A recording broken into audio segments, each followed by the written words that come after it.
I walked in on my cousin rubbing one out, and I'm glad I did.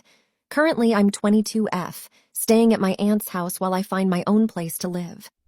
I come from a religious family where we all practice Islam and practice those core traditional values, such as being respectful to elders, men being the providers and protectors, women being more modest and having a more important role within the home, etc. I'm staying with my two cousins, 21M and 17M, as well as my aunt.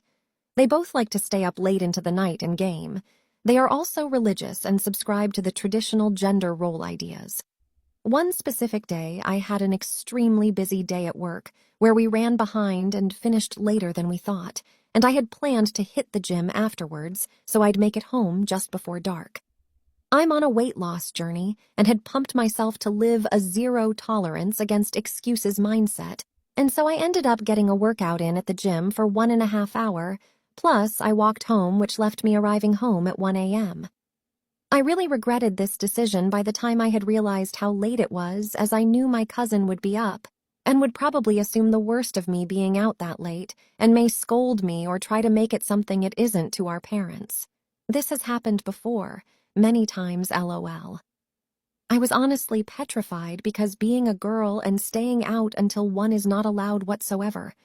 I knew that when I opened the front door to the house, I'd just see one of them sitting there because these are small houses where there is no hallway. You just enter the sitting room from the front door.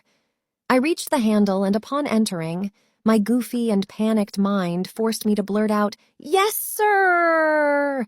Perhaps as a way to offset the possibility of me coming back from doing anything bad out there, LOL. The logic was that if I don't act guilty, I won't be convicted as such. Sure, and if you act silly and special, then what? I see my 21M cousin sat on the couch with a blanket draped across his lap, frantically look up to acknowledge me while hiding his hands under the cover, followed by a nervous, half-smiling, "Yes, sir," like I actually made him say that. Not wanting to stay for the awkwardness and not wanting to be perceived as a nuisance, I glided through the room with a casual, "Bro, you been gaming all day, give it a rest," and shot up to my bedroom, thankful that the circumstances meant that I was not questioned on my whereabouts.